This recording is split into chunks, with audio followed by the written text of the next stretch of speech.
Hello, hello, hello, and welcome to this edition of A Quick Pint. Now, I did a video yesterday in which I speculated on Prince Harry's IQ, and I came to the conclusion that it was about 105, something like that. Now, since then, I've been thinking that there's two things that have come to my attention I didn't know about. One is that he was kept back a year when he was at Ludgrove, and this doesn't mean he was of below average intelligence, but it means he was much less intelligent than the people, most of the kids at Ludgrove, at the prep school, who would, of course, go on to public school. And so this would, in order to ensure that he could go on to a public school, it makes sense that he would be kept back a year.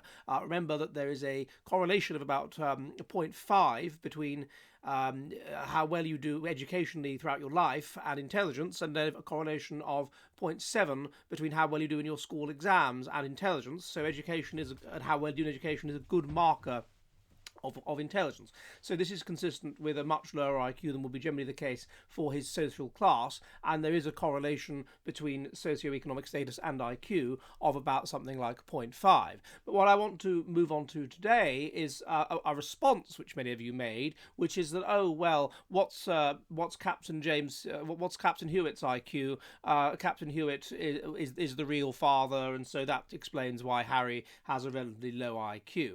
I want to respond to this.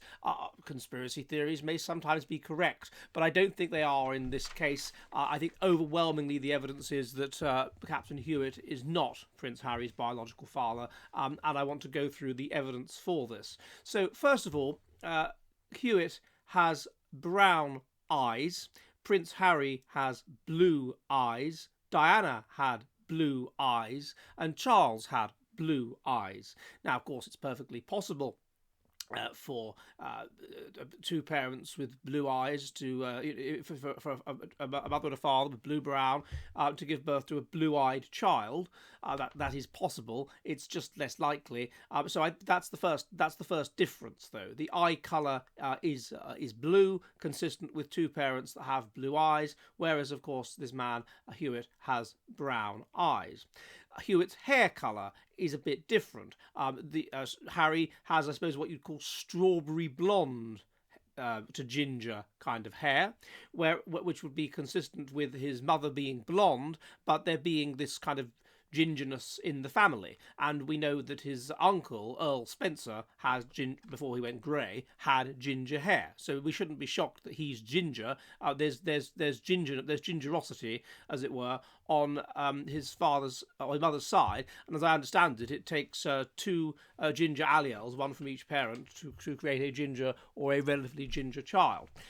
So I'm not sure that is necessarily a sound argument. The third thing, I think this is very important, is the shape of the canines. So Prince Hewitt, has large canines. These teeth here, large canines, and these are typical of Northern Europeans, and they are an adaptation to being hunter-gatherers for longer. I'm guessing people from Southern Europe have small canines. I'm guessing because farming came in there earlier, and therefore large canines were selected out. Now, Prince Harry, consistent with being a bit of a mongrel and having ancestors from all over Europe only 100 years ago or so, has small canines, where his father has whereas his putative father, Hewitt, has large canines. So that doesn't fit either.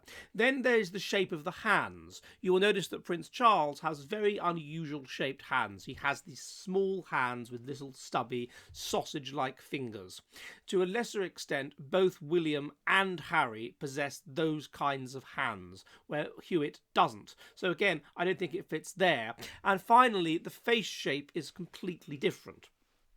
You can see very much, particularly as Harry gets older, that his face shape is very much the same as his father's was at that age, whereas Hewitt has a much sort of smaller face. So for all these physical reasons, it seems to me fairly clear that the father is Charles, and that's even putting aside the fact that it is well evidenced that Diana and Hewitt didn't even meet until after Harry was born, so it makes it pretty much impossible anyway. But putting all those things aside, if I had to put money on these things, I would say that Harry's father is Prince Charles, and therefore my hypothesis, or King Charles, my hypothesis as to why he has the low IQ that he has still stands. I will see you all soon, and goodbye!